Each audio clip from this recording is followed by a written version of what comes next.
Good afternoon, everyone. Welcome to the React Native Hybrid Meetup by GeekyAnts today. Thank you for showing up. I know the weather is very different out there, but this means a lot to us that you all have showed up. Also, welcome everyone who has joined us online today. So, just to give you a little bit brief about the meetup and about GeekyAnts. We are a young product and service company based in Bangalore, and we build everything related to web and app development here, and we are extremely passionate about making world class products. We also want to help you out with the Wi-Fi and password for today. If you want to connect, this is you can just refer to this. I'll just keep it on for a few seconds.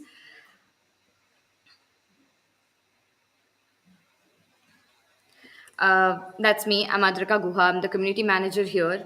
I handle all the internal and external communities at Geeky Ants right now. So, going to communities, we have a collection of communities right now with a lot of enthusiastic participants who happen to be a part of Geeky Ants as well as from outside Geeky Ants as well. And just to give you an overview, as you know, React Native Bangalore was the very first community we opened up, and it is the largest community we have. Today's member count stands at 6,639. When we opened it, we had no idea that this would be the strength, honestly, where we are at today. And considering React Native is also one of the oldest techs, we want to thank the community for keeping it up and giving that support which it needs to be relevant and not lose the momentum. So, can we have a round of applause for that?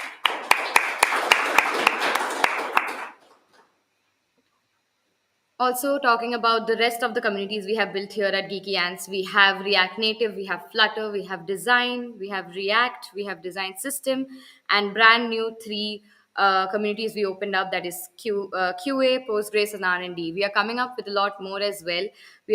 We want everybody to be a part of these because we have only one goal here, and that is only to build connection, experiment, and expand our skill set together. So let's get the show started. We have an excellent line of speakers with us. We also have somebody who would give you a little more about React Native and what we are trying to do here at Geeky Ants about that. So let me call on stage Neeraj Sinha, who will be taking the stage and giving us a little bit more about React Native.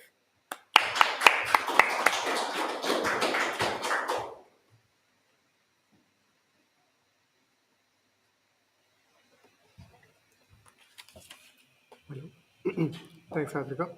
I hope all of you can hear me. Hi, everyone. I welcome all of you to yet another meetup scheduled by our React Native community in GeekyAnts. We have a very active community surrounding only React Native, and you can join us on LinkedIn and on Twitter. Please join us. We are posting our community talks. We are posting podcasts. We are posting meetups. We are posting whatever new we are finding on React. We are posting weekly announcements. So please do join us here. We have some couple of new things coming up in the some couple of new things coming lately on React Native.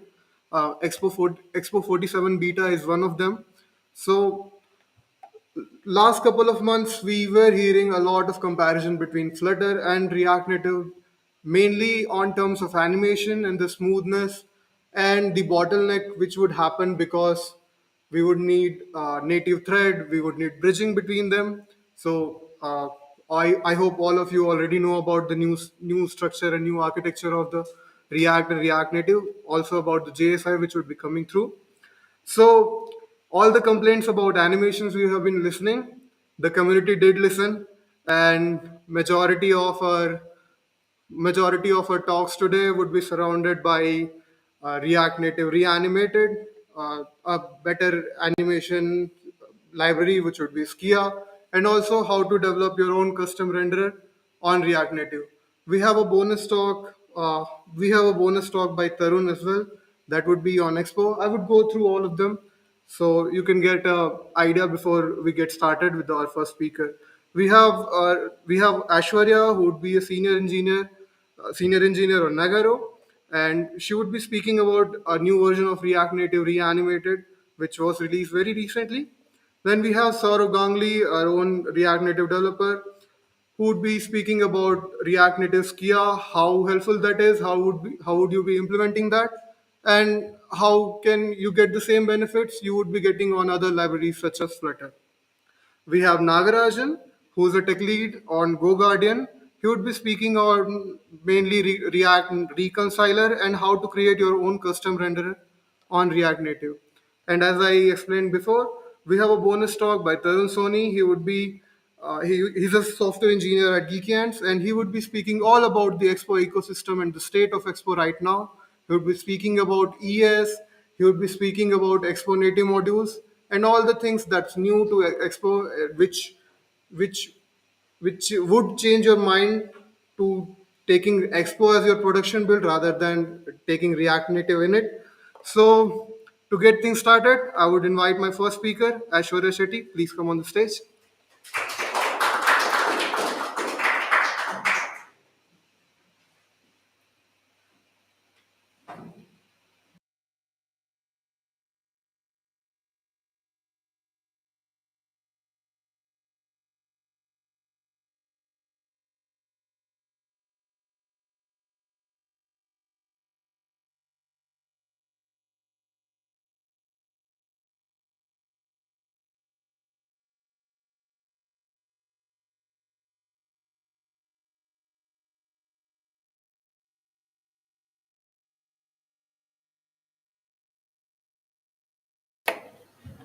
Hi guys, good afternoon. My name is Aishwarya. I'm a senior engineer at Nagaro, and I'll be talking about React Native Animated 2.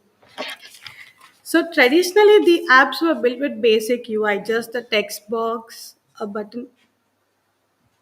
Your screen is not presented there.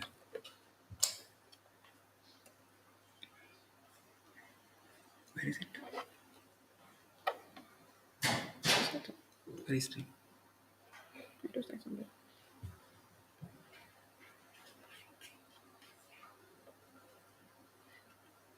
Scroll.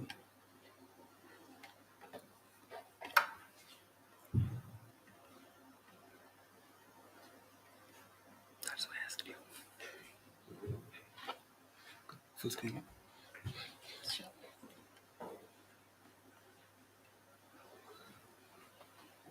We'll start again.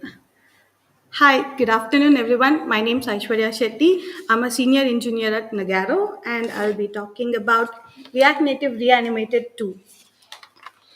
So traditionally, these apps were built with basic UI that's just a text box, a button form, and occasionally people would just throw in a background to make it look beautiful, right? So right nowadays, user expects something magical to happen. So that, and I believe Fred has done an amazing job at it. Don't you guys agree? So we'll start with it. So the first thing is what? So what exactly is React Native Animated 2? Oops, I forgot to tell you. It's for animation, okay? Just in case if you didn't get it by the topic. Okay. So it's basically an animation which helps us make smooth animations and interactions on the UI thread. And this application code is executed outside of the application's main thread. So this is one of the React Native's key feature, which will help us prevent the frame dropping, just in case if JavaScript is working on something that's heavy right now. But unfortunately, this does not play well when it comes to data-driven interaction that's happening. And yeah, so basically, what my bad. Huh. So what user expects when we are interacting with the phone is that that it should have an immediate reaction. Let's say if that is happening on some other thread, it is often the case that the changes that are happening on the JavaScript is delayed by a frame. In React Native, by default, it's delayed by one frame because of the interaction between the UI thread and the JavaScript thread. Yeah, that's because the UI thread does not wait for the JavaScript to finish whatever execution that is going on with it. So it just goes on with the UI thread, whatever the task it has. And then, hence, this library will provide us, or it's aiming to provide us, the ways of offloading the animation and event handling logic onto the UI thread. and that is done with worklets.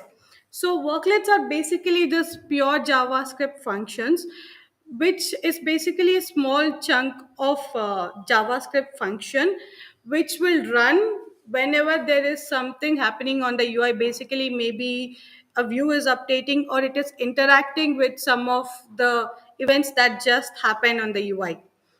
And this how will we know if it's just a pure function? How are we supposed to differentiate if it's a just a function or if it's a worklet? So to do that, you have to have a worklet keyword. So basically, if you look at that example right there, some worklet has a keyword called worklet in it. So basically, if you write the keyword worklet on the first line of your function, app and the others will know that it's a worklet. And this can the fascinating thing about worklets is that it can be run on either the UI thread or on the React Native thread. So to make sure that it runs on a React Native thread, you can just call it as a normal function, like how we would call a normal function. Just maybe like some worklet, if it was a normal function, you could just call it by normal function, some worklet with the brackets. If you want that to run on a UI thread, in that case, you will have to write a keyword called run on UI. So if you look at onPress method, we have something called run on UI there. So this would make sure that some worklets runs on the UI thread. Okay, and then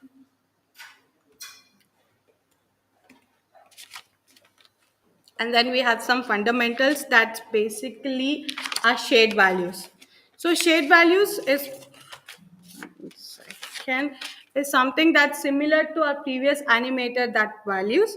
So the I would say the main difference between the animated dot values and shared values is that in animated dot values, it used to take just the primitive data types. But now that shared value has been modified, it takes like arrays, objects, and whatnot. If you name it, it can take it as a value property. And the primary goal of it is to provide a notation of shared memory. So, hence the name shared values. And it also makes it possible for us to maintain the reference to the mutual data that is being read and modified securely across these threads. That basically means that shared value is accessed by native thread, that's basically JavaScript thread, and the UI thread. So it lets us access both of them.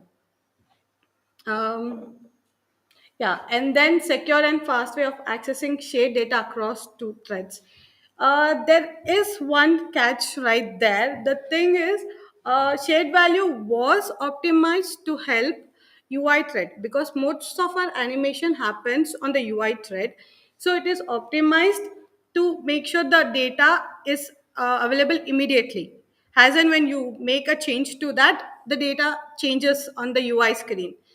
But with the JavaScript thread, as it works asynchronously, the catch is that it would happen when it re-renders. The data you change does not show up immediately.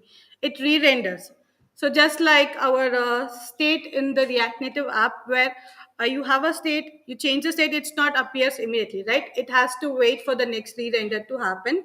That's when it changes. Same happens with the shared values here. And then next, we have animation. Since the whole library is about animations, they become the first class citizens here. And shade values are just something like your basic variables, right? So just by changing them, there's no magic happening on the screen. To do that, you have to wrap them in our animation helpers. So there are multiple types of animation helpers. The few of them are listed out there. One is the cancel animation. So what cancel animation does it if you let's say you have something that animation keeps going on. You want to stop it at some point, right? Maybe on a user interaction. A good example would be of a spinning wheel. You have a spinning wheel where you have some offers going on, the user taps in, and whatever it stops on, that's what the offer you get, right? For that, you can use the cancel animation just with a if condition or any condition that you want to apply. And then we have customizing animations. So this can be done. This has three methods that they have been provided. One with timing, with spring, and with decay. So with spring and with timing are the most commonly used animation customization. So what the The both of them are pretty similar when you see them working on the UI, but when you're writing them, there's a bit slight difference in them. Timing is basically something, initially it takes the initial value, and then the second parameter would be the duration, and the third parameter is a callback function. So it starts with a zero, and then somewhere for that duration that you have provided, it would run for that time, and then once it's done, it would call a callback function. And then with Spring, it's almost similar, but it does not take up the duration. It takes the physics of the object that you're providing to it. So based on that, maybe a velocity or the distance it would take, and then run the animations for it. And then we have animation modifiers, and that also has something called three.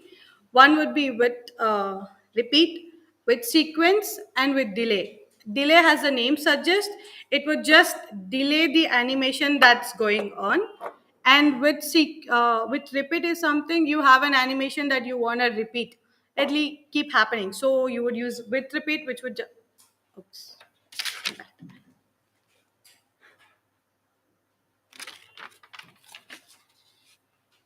With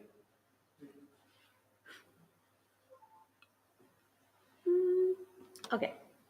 So with repeat is basically when you have certain animation that you want it to happen repeatedly. So you would use with repeat. It would just keep repeating the animation for n number of times that you would give it for. And then with sequence is basically where you have set of animations that you want it to happen in the certain sequence. So it would just like an array take up the animations, and it would run in that order for you. And then Just sorry to interrupt. We have a technical glitch, so we will pause for just a minute. Sorry about that. disconnect हो गया? That's the same issue.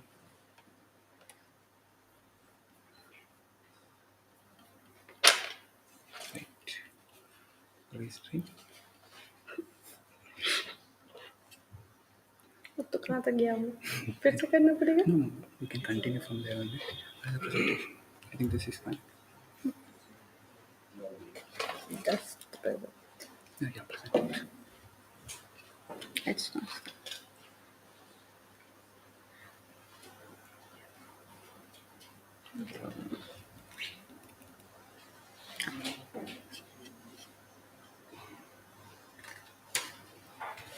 Okay, and that's about the fundamentals of it, and how is basically how we plan on installing it. So if you're using Yarn, you can just do Yarn add React Native Reanimated. In case if you're using npm, you can just go npm install React Native Animated. And you have to make sure that this plugin is mentioned in babel.config.js at the very last. If you have any other plugin that is supposed to be before that, and this one has to come in the last. And there's no additional steps for Android, and for iOS, the basic pod install steps. And if you are using ProGuard, then you have to make sure these rules are in your if you have to mention these rules in your ProGuard, so that it does not modify your turbo class modules. And we have an example.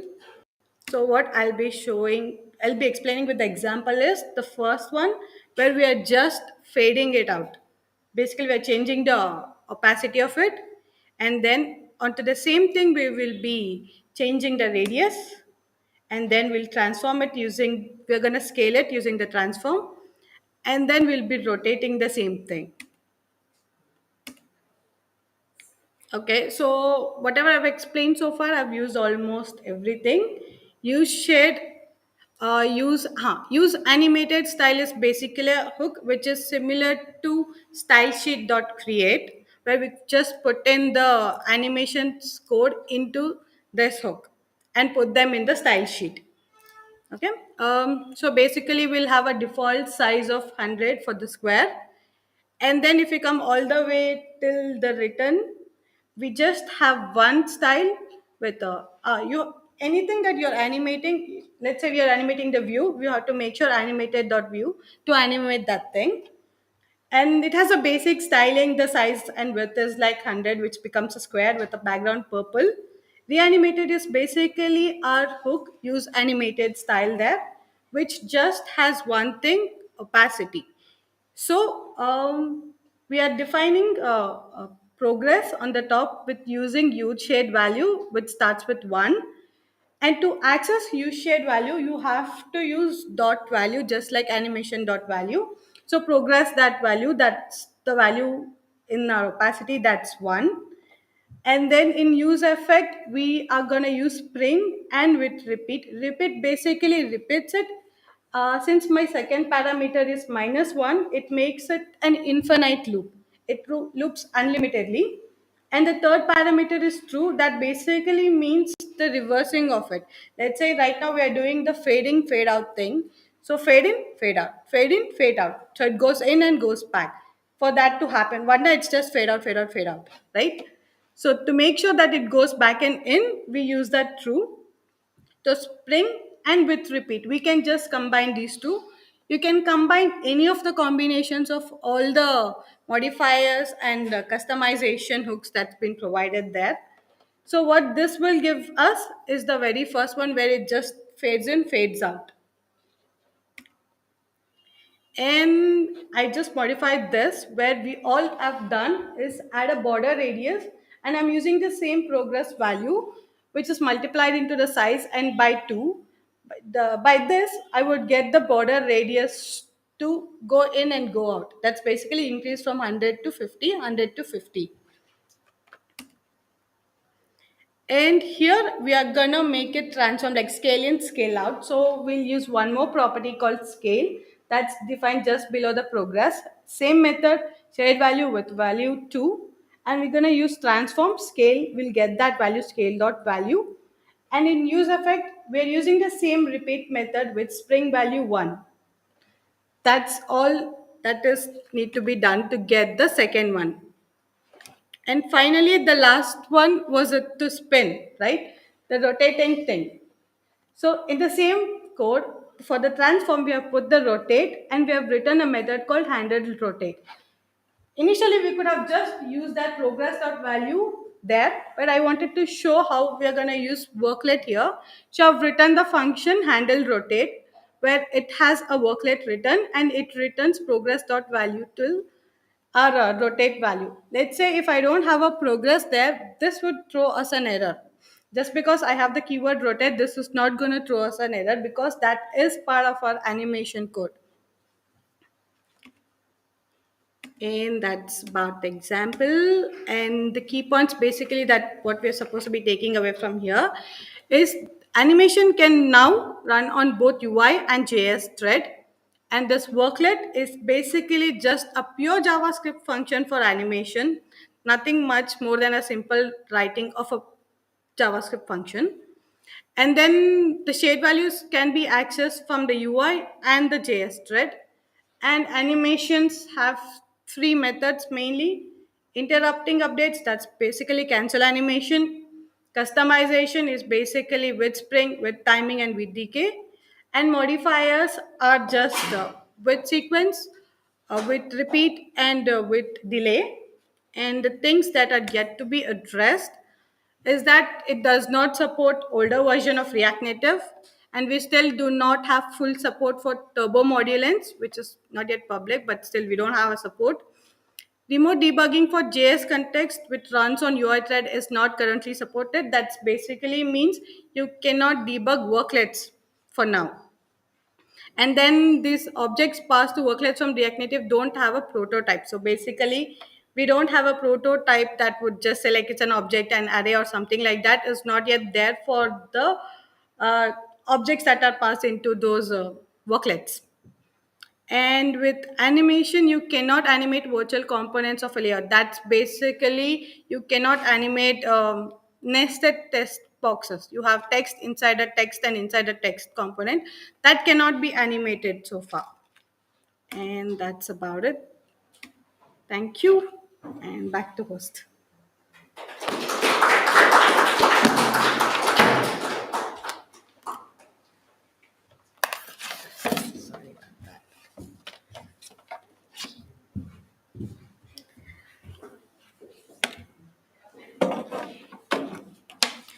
Thank you so much, Aishwarya. That was that amazing talk. Sorry about the technical glitch in between, but you did great. Can we have a round of applause for her, please? So our next speaker would be Saurav Ganguly. He's very famous back in my state, West Bengal, but not here. But he's a React Native developer here at GeekyAnts itself. He started exploring React Native very recently, and he's extremely active in the community. He says that he's extremely active in traveling, but I just see him travel to office every day. I'm not sure. Also, he's very active on the meme channel. So, Saurav, the stage is all yours. You can present.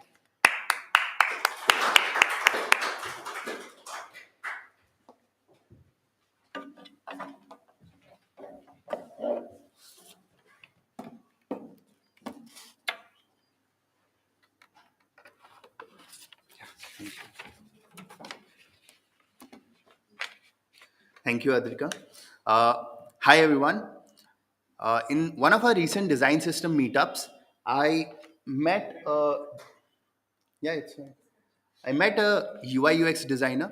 He spoke about how his company had to shift from React Native to Flutter, and one of the main reasons he said was React Native could not be more smooth in terms of animation or user experience. He was right based on the older architecture. In companies we know of, Cure.fit or CultFit had to move from React Native to Flutter recently, although they did an amazing job seamlessly integrating their React navigations to their new Flutter screens during the transition. Um, I knew we had a new architecture coming up, but that day going back home, I had a question. What does Flutter have that React Native could not solve? Also, what are we up to in the community? Today, I kind of do have an answer. Hi, my name is Saurav Ganguly. I work here at GeekyAnts as a React Native developer. And today, I'll be talking about React Native Skia. React Native Skia, which is a 2D 2D drawing API, also a rendering engine for most of the platforms. But before we move on, you can follow me on any of the platforms as I Saurav Ganguly. I write on most of the platforms as I Saurav Ganguly. You might think my name is unique, but it's apparently not. On Twitter, I had to go with I am Saurav Ganguly. Also, to save your time, no, I Saurav Ganguly is not the cricketer. Moving ahead, the roadmap would be I'll talk about some part of the architecture, the new architecture and the older architecture. What are the changes and how Skia could come into the new architecture. And when talking about Skia, I would also talk about uh, a small tutorial about basic components on Skia. Also, uh, using those components to making a design on your simulator. So going ahead, how many of you are well aware of the older architecture of the React Native? Okay. And how many of you know about the new architecture coming up or have an idea about it? I'll still share how it works. So there are basically three threads. These three are three different entities in itself, and all of these would communicate. All of these do a lot of work, but they would communicate between each other, among each other through this bridge. And when you have a lot more resources being shared between different entities, also they have to reach different places at the right time, but they delay their process and drop in frames.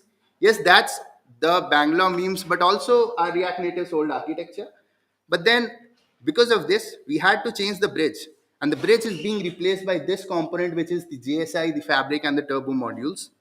Now, we had a lot of C++ inside our React Native, but we have more of it now with the JSI coming in. And now JSI also enables the JavaScript thread to directly get hold of the native modules on the Android side or on the iOS side. But the three threads stay the same. Also, we have an update that the JavaScript engine could be changed. Now you could use a V8 engine, which is also used in Chrome or Node.js. So the major points is now the JSI can have any of the engines. As I said, even the V8 engines. The JavaScript thread can directly communicate now with your native modules. So there is no asynchronous task. If JavaScript needs to do something, it would directly communicate with the native modules, native side.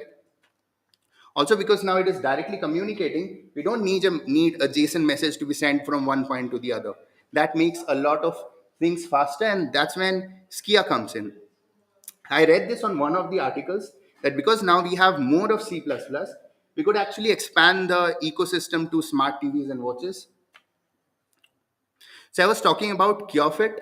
They wrote an article how because of user experience they had to make a whole shift from their basic React Native code base to a Flutter code base and change the whole design, the whole architecture of it. I'll quote a few lines they have mentioned. They say since React Native relied heavily on the JavaScript bridge to communicate with the native environment, there was a lot of data being exchanged between these two environments. The bridge became a bottleneck and also led to unresponsive UI and general slowness of the application. On this part, they say when they tried to implement all of these animations, there was a certain drop in frames and also delay in the animations. And they have mentioned this in bold. There are too many hops between the JS and the native layers. As a solution for this, they went ahead with Flutter. The main thing they portray here is that it leveraged, I quote, it leveraged a graphics library called Skia, which relied on OpenGL and Metal to render the UI components on the application. So, what were the challenges and drawbacks we had? We had the bridge and we did not have Skia. Honestly, now we have removed the bridge in the new architecture and we have Skia in React Native. That's that being said, we have William Candelan, if I'm spelling that right. He is a major contributor into the React Native Skia architecture, React Native Skia APIs. And on one of his videos, he makes a lot of great videos. You should check that out. But on one of his videos, he says the React Native Skia API is 100% compatible with the Flutter API. Also, it's 90%. It has 90% feature coverage with the Flutter drawing API. If you liked what I spoke about so far, you can go ahead and install this. We have support of yarn and npm. Both of it can be used to install Skia into your project. In this talk, I'll try to replicate this drawing. Although I'm not a great designer, but this is something very simple. This has, let's say, this has a huge circle at the end, and then three ovals, 1, 2, and 3, and then a circle at the center. This is easy. So all we need to know is how a circle works and how ovals work, right? Implementation, I'll have a short tutorial of how different components, easier components work like the circle and the oval, and we'll make the design. For a circle, it's very similar to SNG or canvas that we use. We have the circle component. We define the CX and CY. Where would the center lie based on the x-axis, and where would the center lie based on the y-axis, and then we define the radius of the circle and then the color. Although the color property is not needed, if you remove the color property, it would be black by default. But there are many properties that Skia components come in with that you would explore over time, but these are the very basic ones. Now, because this is a drawing API, everything would be drawn on a canvas. So, and now the canvas is very similar to views that we use in React Native. So the style is very similar. You see style, I've used flex 1. This means the whole screen would be covered when a circle is being drawn. So what if you want to draw many more circles on the screen? You just repeat the components. That's what we usually do on React. Now what if all the colors had to be similar, right? All the colors had to be green. What do? We don't like to repeat things as a developer. We have a group component. Now the group is like a nested, is like a parent, and it will hold a lot of children inside of it. And it can have all the properties the children has inside on it. So it would be applied to all the children. And also group comes in with a lot more properties that would be applied to all the children on it. And these properties include paint properties, transformations, clipping operations, bitmap effects. For now, we'll just have a small example of how paint property and transformation works. Uh, these, as I said, are not of the properties of the children, but group would provide that for the children. Going ahead, this is an example of the paint property. This is a very basic example. How I removed the colors on all of them and sent it to the group. And now all the circles inside of it would be green, displayed green on the screen. And this is how the whole code looks like. A canvas is being drawn, and inside of it there's a group, and all the 4 circles aligned. And all of them will have the color green. Now, how do you make an oval? What's an oval? It's a stretched circle. So how do you make an oval? You have a tag for, we have a component for oval. We have an X and Y axis. Why do we have an X and Y? Because Skia would refer to the left top corner. And why do we have a width and height? Because Skia would refer an oval with rectangle boundaries. So we'll define what is the width of the rectangle, what is the height of the rectangle. Now we'll draw that exact design that we had before in 5 steps, right? There were 5 components, and we'll draw it in 5 steps using group and circle and an oval. Before starting, this would be staying constant. The center would be at 200, 400. This is based on the simulator I was using, which is iPhone 14. But you could have responsive based on what you use for your responsive interface, maybe your use dimension hook or any other responsive interface. To make this simple, I'll just keep this at 200, 400 for the x and y axis. We'll try to replicate this design for explaining you what goes into it. Yes, there's a circle again, there are 3 ovals and a circle at the center. Now that we know how the components work, I guess we can work with it, right?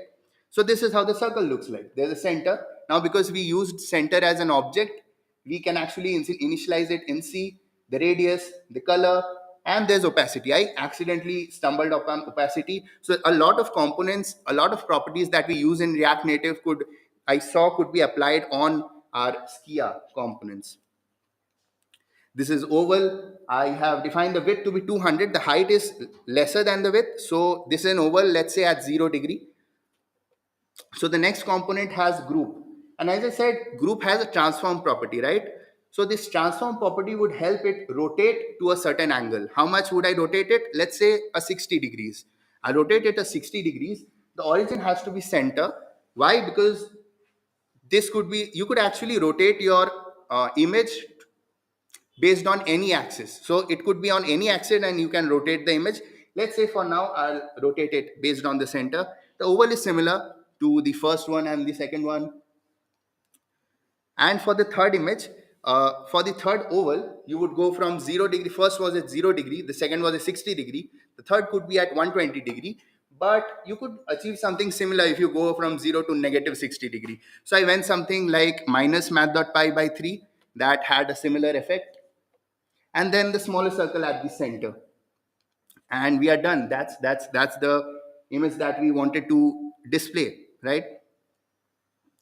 So there's one more thing that you could add if you want to make things much more beautiful, and that's gradients. Gradients make everything beautiful. And back in 2000s, this was the very basic of every graphic designer, I guess. So how do you add gradients?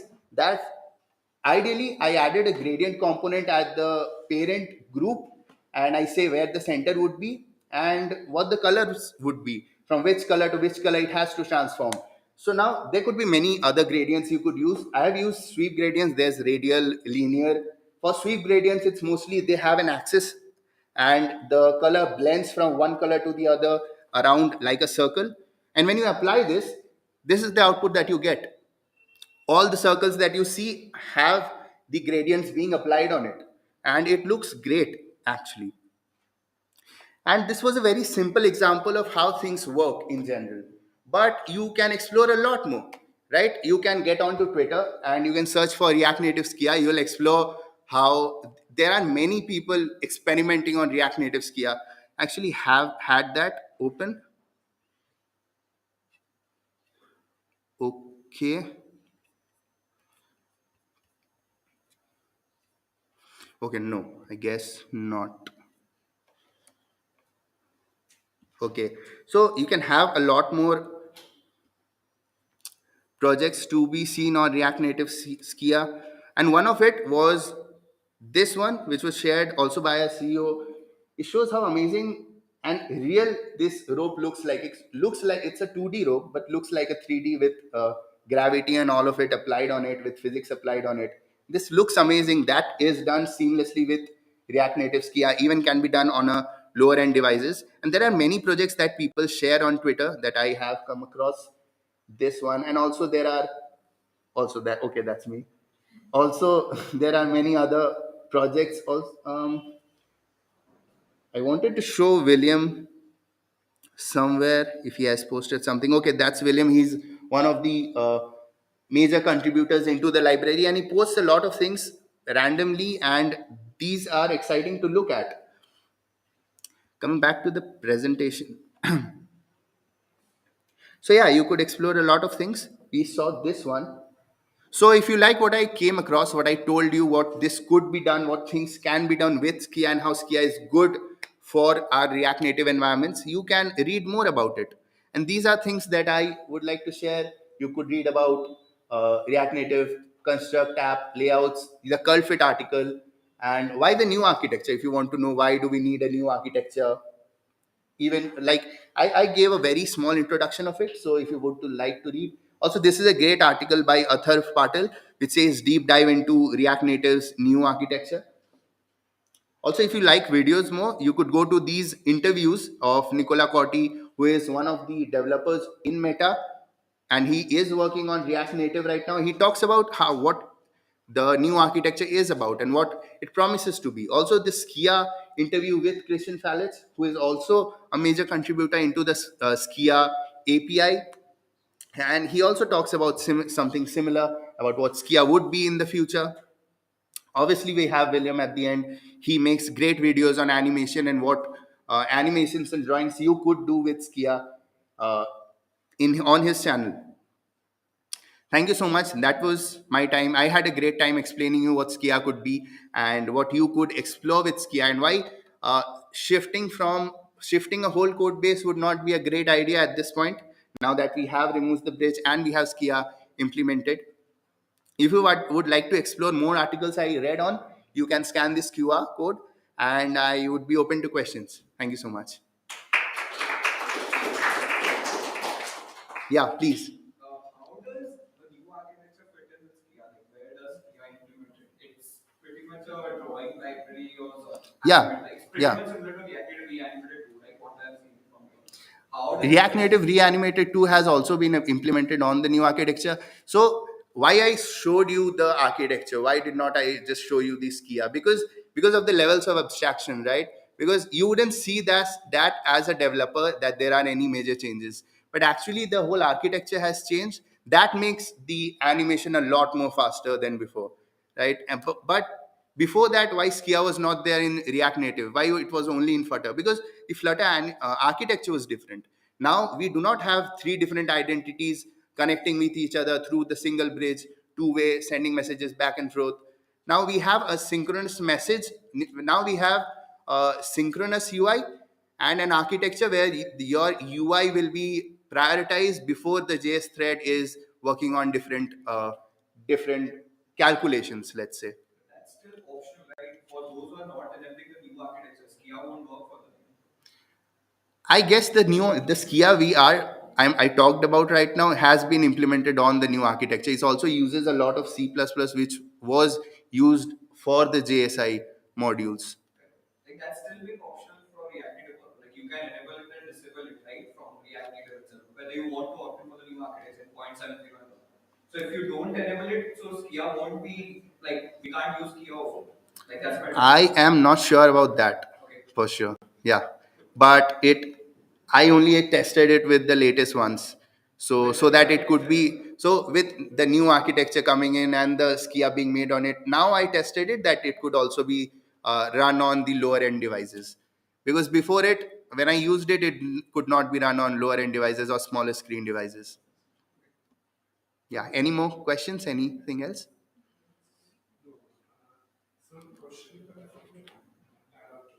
Okay, sure. Okay, sure. Yes.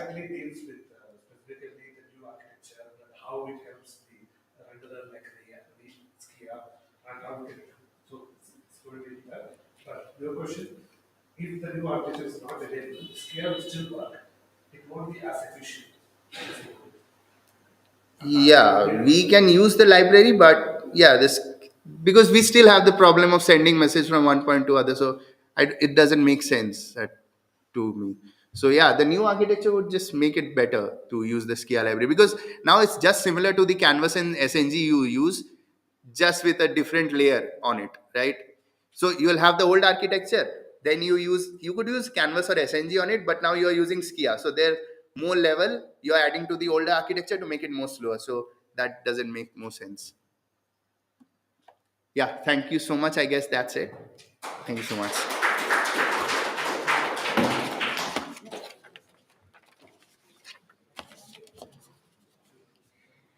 Thank you so much, Saurav. I mean, that was an amazing talk.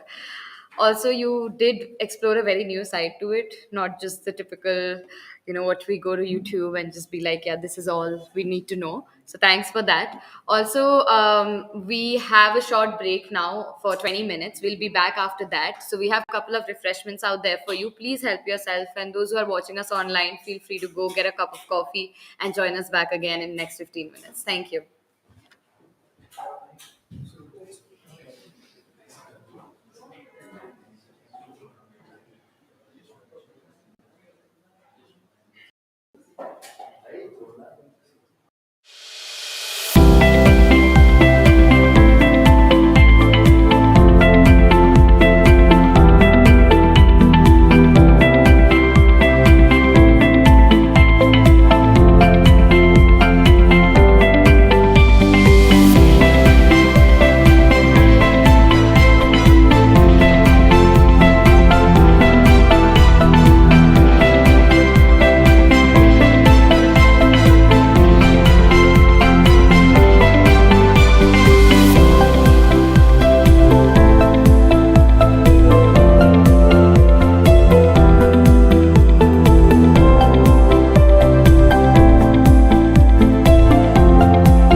Hello, everyone. Welcome back. I hope everybody is more refreshed at the moment and ready for two more amazing talks we have lined up for you. So, without delaying this any further, I want to call on stage Ragaranjan. He's a tech lead at Go Guardian. He's a full stack developer, and he says that he's very good at origami and he loves to watch TV. So, yeah, could you give a little bit about us yourself? And we'd love to have you on stage for the next talk.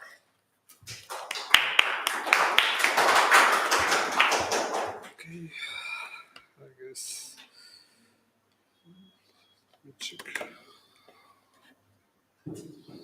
Yeah.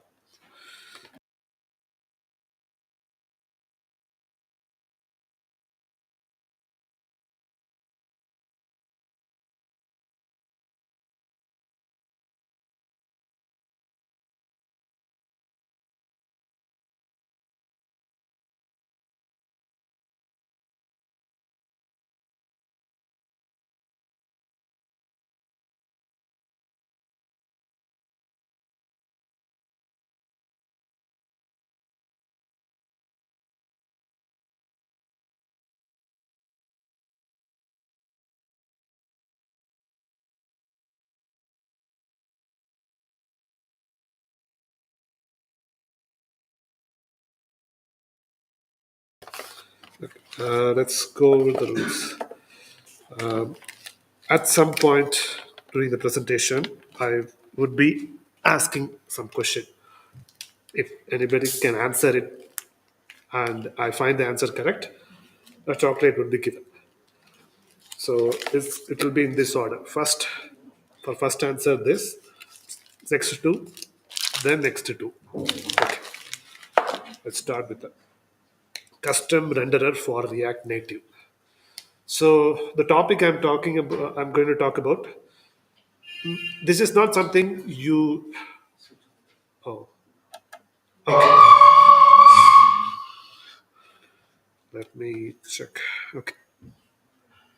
Okay. This is not something you encounter daily when you write applications, when you write components. The renderer is not something you deal with. This is a small boilerplate where you say simply render at the one part of only once in the whole application. Then you completely forget about what the renderer and what it does. But why do we need to care about this? You guys remember a lot of action movies. The hero, the badass hero, opens the guns, assembles, reassembles, and assembles again. And this is an actual exercise a lot of military group does. Main reason to do that is doing so you understand each and every part of your internals. As long as you understand the internals, the tool doesn't seem too big to you. You understand the tool and you use it effectively. You are not completely overwhelmed by the tool. So that's the important reason to understand the internals. So, okay, my first question: how many of you have gone read through the React Native new architecture? There is a few pages in the documentation about React Native architecture. Has any of you gone through? Okay. So, do you know what is the name of the new architecture? Can anybody answer what is the name of the new architecture? Huh? Fabric. Fabric. The new architecture is the fabric architecture called it. Can anybody answer why it called fabric? I mean, what is the significance? Why they decided to call it fabric? Because it's a collection of threads. No, I mean the thing is originally when before in the React there was a huge change in architecture about 16, 17. It's called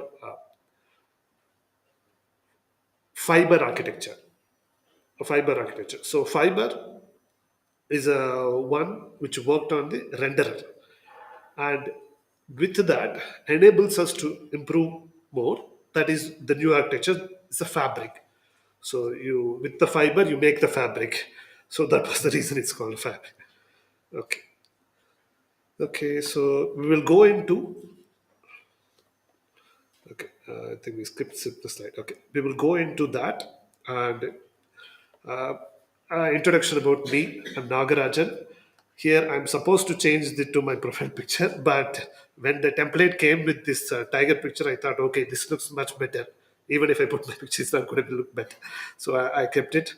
So I'm Nagarajan, and I primarily work with React web application. Uh, I do now and then work with React Native, but the topic I'm going to talk about is general uh, React architecture altogether. So I found like this is an interesting observation. I would definitely like to share, and particularly with the new architecture. So that's why I'm here. Okay. So let's look at the we have React DOM, which is used in the web application. It's a popular one, and React Native, which almost every one of you use it. And but actual React, it's the same whether it's React Native or React Web. The React use state, React context, and like React components, and each and everything underlying thing principle is exactly same. Main reason to do so is that there is a huge amount of engineering effort went into making this React, and taking advantage of this in a multiple platform is a huge benefit. And they were only able to do that because all the our favorite features exist on React namespace, React use state, React context, React suspense, React lazy. All those are on the React namespace, not on React DOM or not on React Native. If something is React Native, it can only be used within React Native. So how they're able to do this, whether be it DOM, be it React Native, and these are the two very famous ones. These are not the only one. If you look at the sites, it's hard to see the text in the video, but if you see these are the categories, they have so many renderers.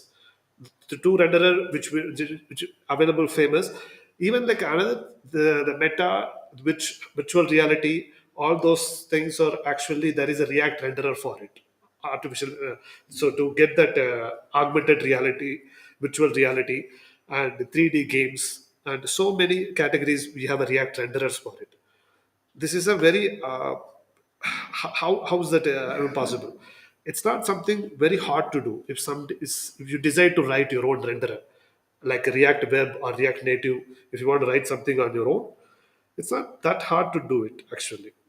So, but what the presentation is going to be about: how the React is able to abstract the lower level rendering, and what is the React renderer and what it consists of, and after we understand it, I will be going to some level of practically. I will show in the code how Fabric renderer is different from the previous, the legacy architecture, Fabric architecture, and in terms of render, and it's going to closely tie into what Saurav has talked about this native Skia, because whatever the component component which he demoed, the circle, ellipse, all those are all, React Native Skia is a custom renderer, which takes advantage of the new architecture. And if someday, if you want to build your own renderer, how you are supposed to do, that's what we are going to learn. Not because we want to build our own renderer, by by building this like a simple toy renderer, we understand the architecture very clearly. However, if you do this exercise yourself, you will learn and retain a lot more information than how reading books or reading the documentation. And this give the practical understood. So for this, to make it simpler and easy to try out, we will be using HTML canvas Cornwall library, but that's not important. What it is, it's just I'm just for information. I'm just mentioning. So this is another big slide. Okay, let's see. So what this given like a slight idea of what we are going to achieve. Like these are the views which are going to render this view, but this is something we are going to build that will render the graphics like this, the way we want it. Okay, like layer, group, circle, rectangle, and with its properties, we're going to see a graphics on the right side. But if you want to do this from the ground up, how we are going to do?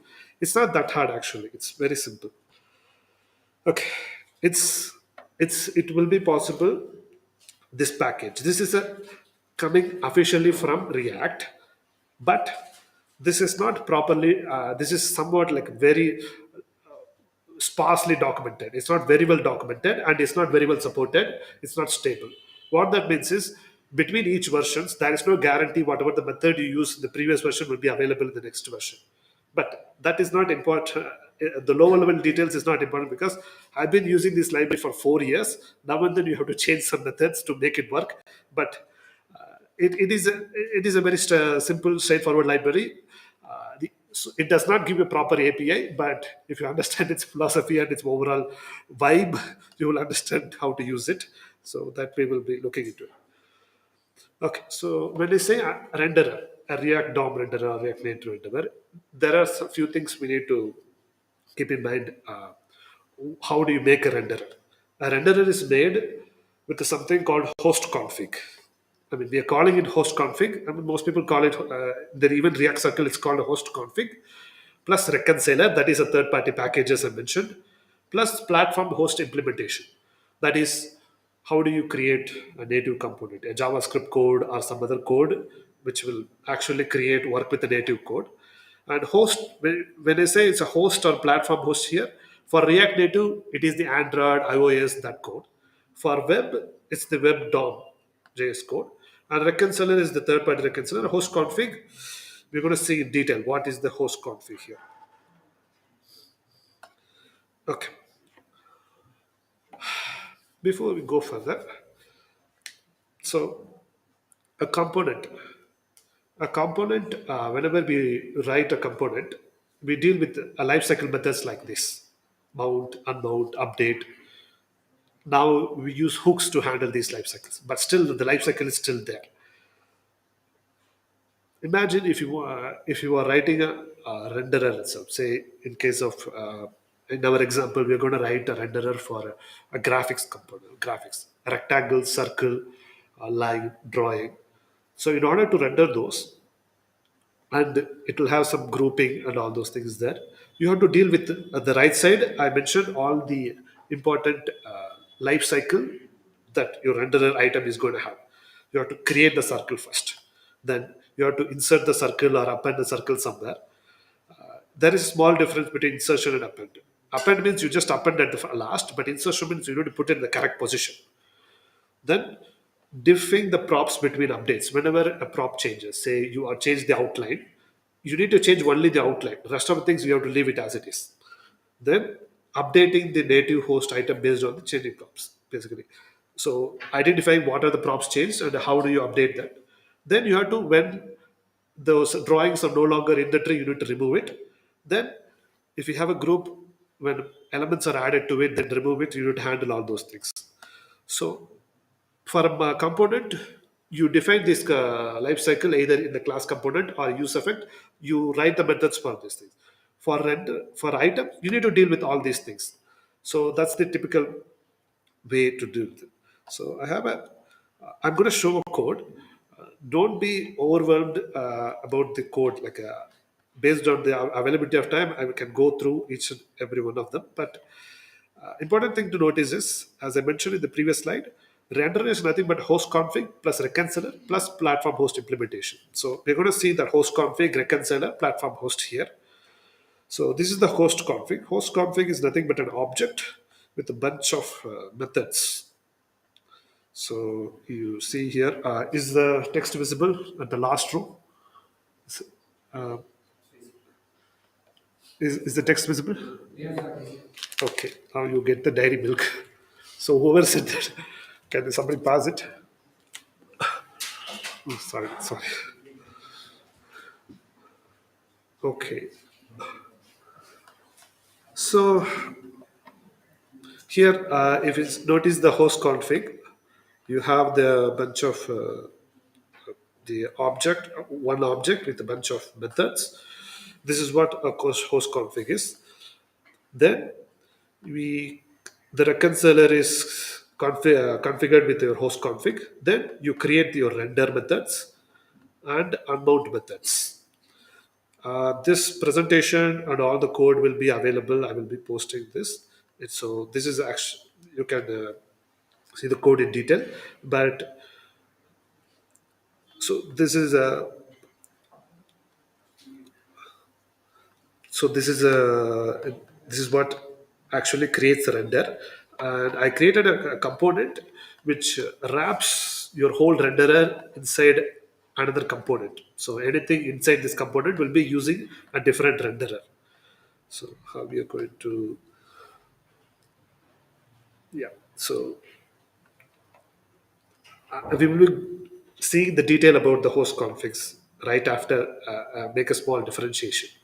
This differentiation is what going to differentiate between previous architecture and new architecture. With the previous architecture, I mean the legacy architecture, let's call it. I mean, we still, it's a new architecture is available as a flag, but let's call it the old architecture, legacy architecture. It uses something called the mutation renderer. In mutation renderer, you add and remove, then you manipulate the tree in place. Say your component is you show a component, then you hide it. What happens under the tree is it will create the child and append the child when you're showing. When you're removing, it will remove the child and destroy it. This is what a mutation renderer. It makes sense. It's a very simple thing. But persistent renderer, it's what it's created. It's primarily used for the fabric. This is slightly very different in the case for each and every change.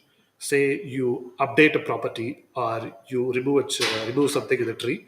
For each and every change, it will recreate the tree from the beginning. So you remove an element from the bottom up, it will create a tree without that element. If you update a property, it will recreate the whole tree, just updating only one property. You might think that is a terrible way to do it. It's like a very inefficient. It provides a lot of advantages, practical advantages, which you will see here. Okay, so let me open the code now. Like it's a time to see the code. So how much time? I'm not sure I have. Okay, open the new screen.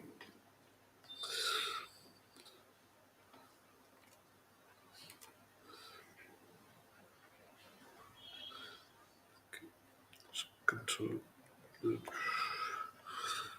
Okay, I think I already have loaded this thing. So let's look at this. This is what you have is the mutation renderer, in which you implement append child to container, append initial child, remove child from container, remove child, and finalize initial. A lot of these are empty. Like this is supports persistent false, but supports mutation and commit update and insert before, insert container before. Basically, this is, if you look at that host implementation, the host module, it's creating the object, it creating the insert. Yeah, it's create instance will simply create a host element, and appending is basically from the child add the child to the parent. Removing, you get the child and destroy it, and updating it, it apply the props to that particular particular instance. So what we are dealing with, you see, we are dealing with a simple application in which you have this. This is similar to whatever Saurav has talked about. This is the canvas library which I created, but this circle is going to create a convo circle, and it's whatever the exposition is there. It also has an event system. Let's look at that. Okay. On click of it, I'm saying set show circle, toggling this set show circle, and based on that, I'm going to hide,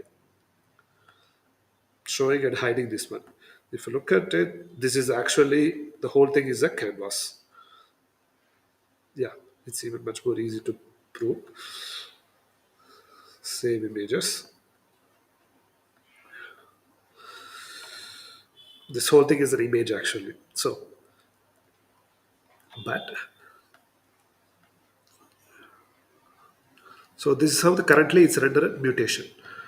If we look at the, it's currently it's like two, just 1 second. Let me resize a little bit. Yeah, open in the new tab. Okay, yeah, now we can see clearly. Open our console here.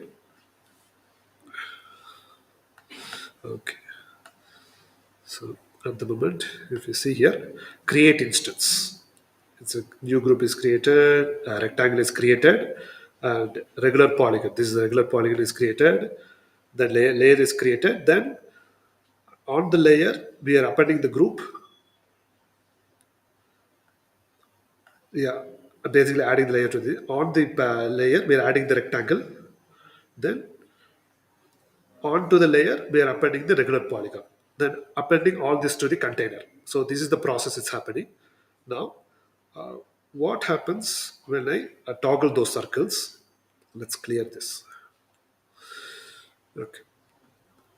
You see here, creating the two circles, then appending them to the group, then committing it and appending it and committing it. So these are the steps that's been followed. Let me change the renderer from now is that what to change. It's the same application, but instead of the renderer from the mutation, I'm going to do the persistent one.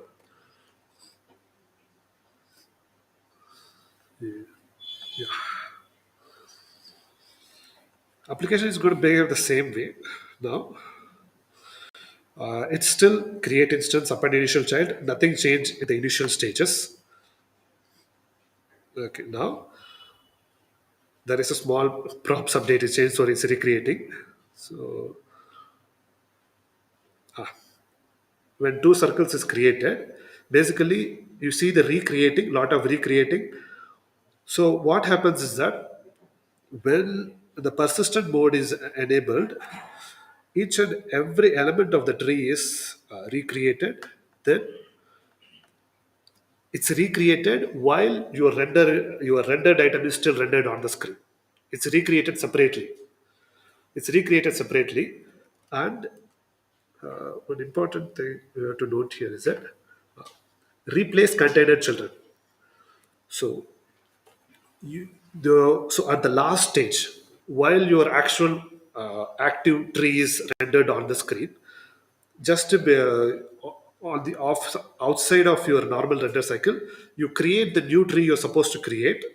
Then you replace your original children with the new children. In the new children, if I look at it, it will have a layer, and layer will have a group, a rectangle, regular polygon, and a circle. And inside a group, another circle. One circle is inside the group, another circle is outside the group.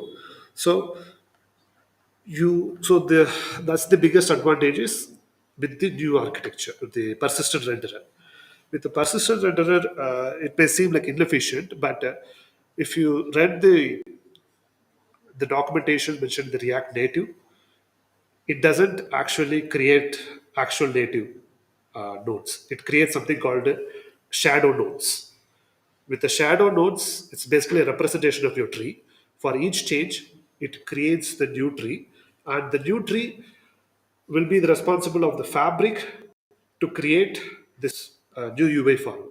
The fabric, a lot of it is written in C++ native. So in earlier case, for each and every change, your React Native thing has to contact your native bridge. Oh, okay, I am small update change. Contact the native bridge. This thing. So that is the bottleneck earlier. Now, with this architecture, any and all change will simply recreate the tree, which is fast in the React, which is a shadow tree, which will be passed down to the fabric. The fabric will take care of creating the new tree and updating and reconciling the UI, which can work in multiple threads. And also, it enables the way that when your active thread is when your active tree is rendered on your screen, fabric can create the your rest of the UI in a background. Once it creates it, you can update onto the screen. It is actually much better with the new architecture, because earlier contacting the native was the problem. Earlier, each and every one of these layout changes and all those things is done by the JavaScript thread. Now, all those responsibilities given to the C++ fabric part. That is only possible because we're going to allow the fabric to create the whole child tree instead of React creating it. So the React reconciler, the earlier mutation reconciler, has to create each and everything. Now the fabric can take care of the whole tree altogether. The layout changes. It may sound it may sound not logical, but this way it is much more efficient. Okay, so with the presentation you have the actual code which you can play around with it. So that's it. Thank you, guys. So this is me, Nagarajan. This is my handle if you want to follow. And these chocolates, sorry, if you can. Huh? We will get them distributed. Sorry. We will get it distributed. Yeah, yeah. I mean, if you have like a QA answers, anybody who can ask some question, get a Kit Kat. Perfect. That's motivation. You ask questions. So any question gets a Kit Kat. Any questions? Any question? I mean, am I that thorough? Okay. I think you did it too well. I Yeah. think there will be questions. Okay, okay. I think I'm holding up this thing. Okay. The chocolates should belong in this.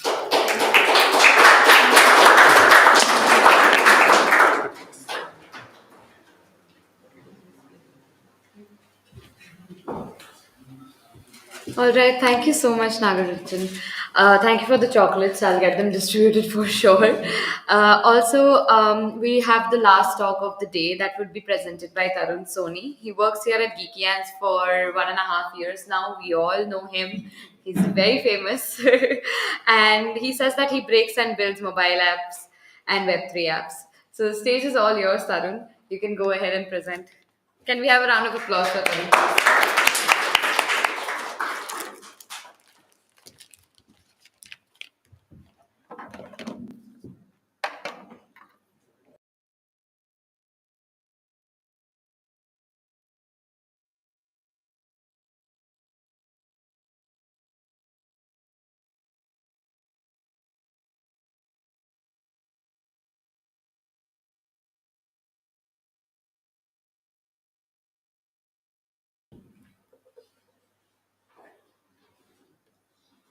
Thank you, Adrika.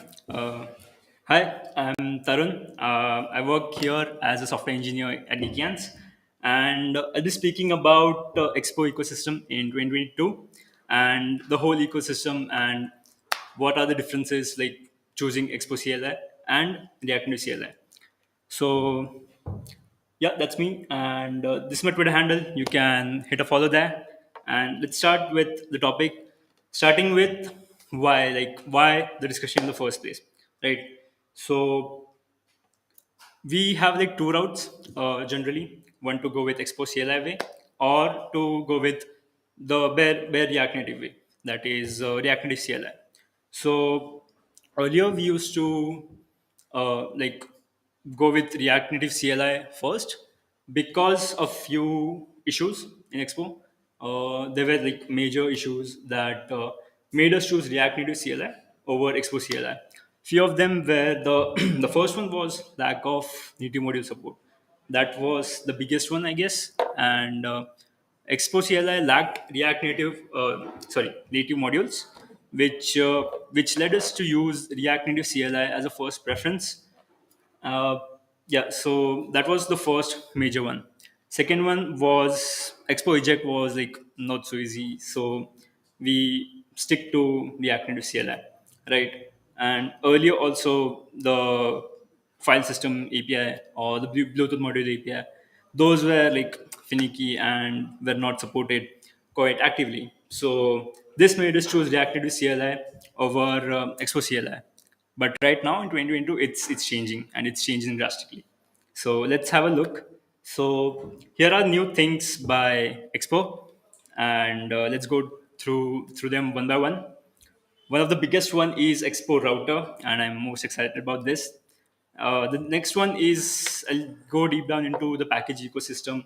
How Expo is handling all the packages and maintaining an ecosystem for using absolute basic features in our mobile app. Right. The third point, which I mentioned, that native modules were not supported, but now Those are supported, and those are supported quite well. Last one is ES, the Expo ES service. Also, last one is the Skia support. We all sort of has a really good talk about Skia, and even Expo is supporting that with the new architecture. So yeah, let's go with the first one. Starting off, we have the Expo router, and I'll just play a video how's the bare minimum Expo router will look like. So here, as you can see, there's the first file, that is the index.js, and you can see the screen rendered. Next, a link tag was created. Trust me, this is not web. This is mobile. Yeah, so a link with href was created with the slash profile, right? And a profile.js just created a new screen. So yeah, that's, and with just a click of a button, we can go switch between the screens. This looks similar to the next JS way of doing things. Yeah. Second thing, this is creating tabs. So here you can see the tabs is exported, and boom, we have bottom navigation tabs. So no need to set up like the whole complex way of installing React Native bottom tabs, configuring it, and everything. Yeah, we see two new files and two new screens. So yeah, this was the Expo router. This is like the bare minimum explanation of Expo router. Let's go do some example app. So this was the example app you can find out. Here you can see the similar structure. One is app.js, the layout.tsx, right? You can see. So this one is similar to what's coming up in Next.js 13. Uh, this is like a typical use case. We have like an e signed in Boolean, and we switch between them, right? Ideally, what we do is create complete different stack. That's the way to go. But for the sake of simplicity, I'm just switching between the screens. So yeah, in the right, you can see there are three tabs. Here's the first tab, the index.js, the second tab, and the second screen. The third one is quite interesting. You can see there's a param with a username, and under layout.tsx, it's the same username what you give in a href tag, or the slug, what's known. That's what we say in the web, right? So you can see this is very very similar to what we see in the web. We get the slug, we get the IDs from there, and just use it in the next screen. So yeah, it's quite similar to this one. And if you go to the post, you can see the post of that slug, that mentioned slug, right? We can see the configuration here. We have just imported the stack and maintained this. This is for the stack of just when we click on a route after the slug is mentioned, and this is just the same configuration how we can get the slug. So yeah, this was export router. This is like quite a new thing, quite in beta, and you can see the resemblance from Next.js. I'll come back to the Next.js part later. So yeah, this was export router. The second thing that I mentioned was the ecosystem of the packages. So we have the typical packages, right? We use React Native Image Picker, we use React Native Crop Image Picker for a different functionality, but the similar functionality, right? We used to use React Native Splash Screen. Also, we used to use React Native Boot Splash in React Native CLI, right? So even though the packages were different, the reason many of us switch from React Native uh, Splash Screen to React Native Boot Splash because of quite a few reasons, but majorly for me it was few bugs related to notifications in with Firebase FCM notification. Quite a weird and interconnected issue, but yeah. So you can see a splash screen even has even the splashing, the idea of splash screen is simple.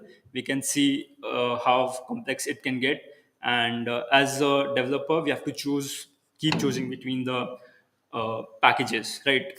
So yeah, as a React Native developer we have to rely on the ecosystem of the packages, right?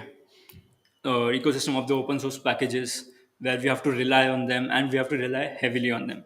So Expo is solving this by creating the complete ecosystem where we see the basic all the use cases, what an app might require, and maintaining it quite well. So here we can see there's also Expo flash list. Flash list is a new list that's by Shopify, and even Expo is supported with the new architecture. So we can see Expo is quite getting up there and maintaining up with the new modernizations. So yeah, that was the ecosystem. And yeah, this is a recent tweet, quite a recent tweet. It's not even 48 hours that this tweet was out. Our most popular image library, React Native Fast Image, is no longer maintained. That's there, and you can guess who will, which package will replace it. It's the Expo image. This was the reply by the creator of React Native Fast Image, that yeah, it will be lightly maintained or slowly maintained. So yeah, we can see some of the very popular packages getting deprecated, and a dependency is not something which was reliable that we thought so, right? So yeah, that was the ecosystem of the packages, and let's move to the native modules, and how Expo is solving it. So first one is, as we all know that Expo didn't support native modules back then, but right now they are supporting, and they're supporting it quite well.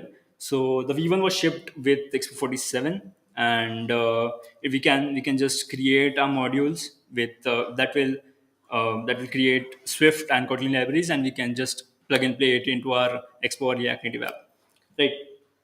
So we can just npx create Expo module with a name which will give us something like this. So here, let me just zoom in. Yeah, this is an example app of custom native module with Expo modules. Here we can see an example app which is on the right, and here how we create an Expo module. So you can, by the file name, you can see it's also supported in the web. If you can see my cursor, I won't go deep down into each of the file. Uh, Native modules is quite a big phenomenon to learn. So I'll go to the main one. So this is just the exporting of the name.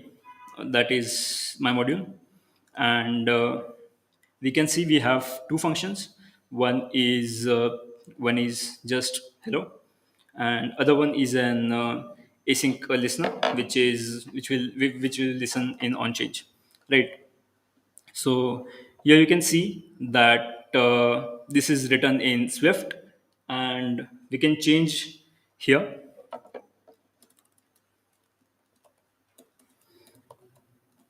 and rerun, and in no time we will get our compiled native module, right? So this was how fast the native module implementation will be with Expo modules, and I'm definitely looking forward to this. Also, just to show how it's implemented in the example app, we can see we have just calling the function, and the onPress handler here will call the set async value. This was a function that we created in Swift, and we have a listener for that as well, as you can see here. So yeah, this was Expo modules, and the last piece of the puzzle is EAS, the application service and application deployment solution by Expo. So this is quite quite straightforward, that Expo has built uh, a a deployment solution for both Expo and React Native apps. So we just need to install Expo CLI, sorry, EAS CLI, and run EAS build. We will get the build for Android and iOS, and then just submit it to the Play Store. Not only that, we also get the code updates instantly. This sounds similar to React Native code push, exactly. Yeah. So yeah, this is an in-house solution for application services and submission of the application. So as you can see, all the pieces are coming together, and this is creating an ecosystem by Expo, which will leverage the power of developing our mobile apps in Expo.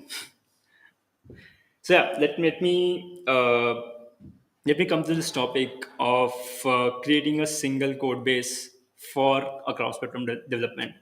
So in a typical JS environment, JS, if you're choosing JS for, let's say, mobile and app, most of the time you'll be using either React for the web and React Native for mobile. That's why you chose JS, right? And in React right now, you will choose Next because of the new features, and all the new features shipped with React. Sorry, Next 13. If you haven't checked out Next 13, you can do it. Yeah, so it just makes sense to share the code between Next and React Native because of the logic being same, right? So yeah, where are we with this dream, right? And it's not easy. The APIs are different, the structures are different, and the biggest thing or the biggest hurdle is navigation. So navigation between a web and a mobile app is quite different. So yeah, how are we handling or tackling the solution? So the the state of sharing the code between React Native and Next.js was bought by Fernando. You can find him on Twitter with this handle. He created Expo Next Navigation, where he solved the problem of the code sharing between Next application and the React Native application, which is now converted to Solito. Although Solito is coming up with the second version, so you can go ahead and check it out if you want to know more about the code sharing between React Native and Next. So Solito is, I believe, Solito is the closest thing that can get us to the dream of the code sharing between Next.js and React Native.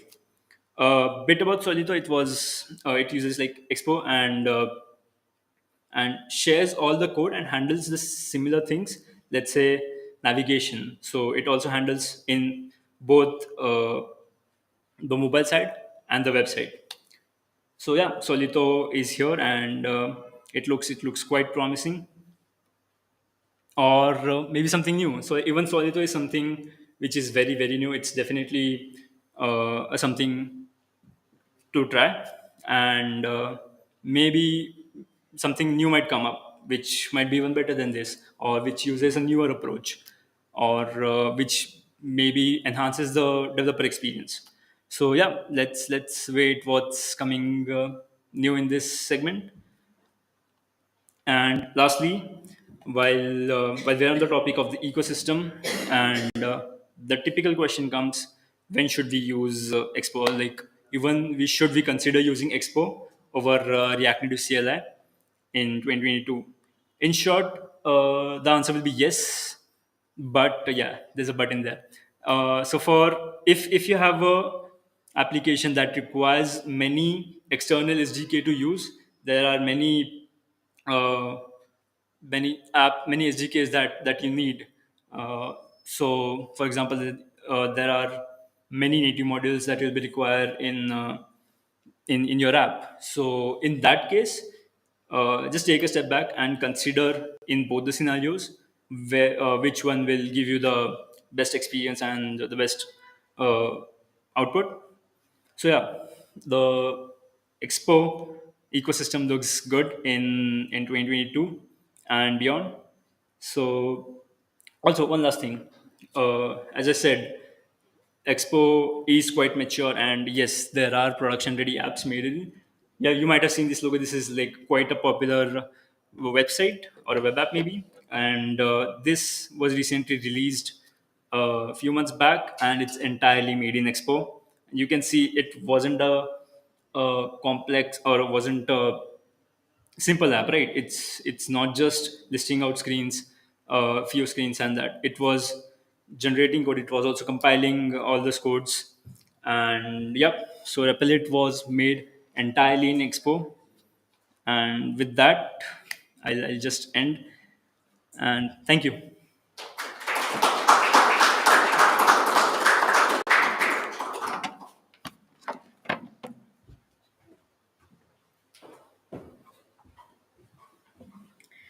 Thank you, Tarun. Pretty well explained. I honestly thought that this would get a little more exciting with the panel discussion, but we don't have that in today's edition. But if you have any questions and answers, feel free to ask the speakers. They are all still around. So, any questions for any one of them before we end? Nothing. So, no Kit Kat. Okay. All right. Thank you so much, everybody, for joining in person and everybody who joined us online as well. With this, we were going to end the session today. We are going to have a lot more meetups and we are going to keep you posted about all of them. Till then, follow us on Twitter and on LinkedIn to get all the latest updates. Thank you. Also, to request, stay back for the picture, and there are some refreshments out there. We have some pizza and beer. You can help yourself. And I'd like to call everybody, all the speakers, once on stage. We'll take one picture, and then the rest of you, right? So, Saurav, Tarun, Aishwarya, Nagaranjan, if you could just take the stage. Rishabh, can you call somebody from outside to remove this? Yeah.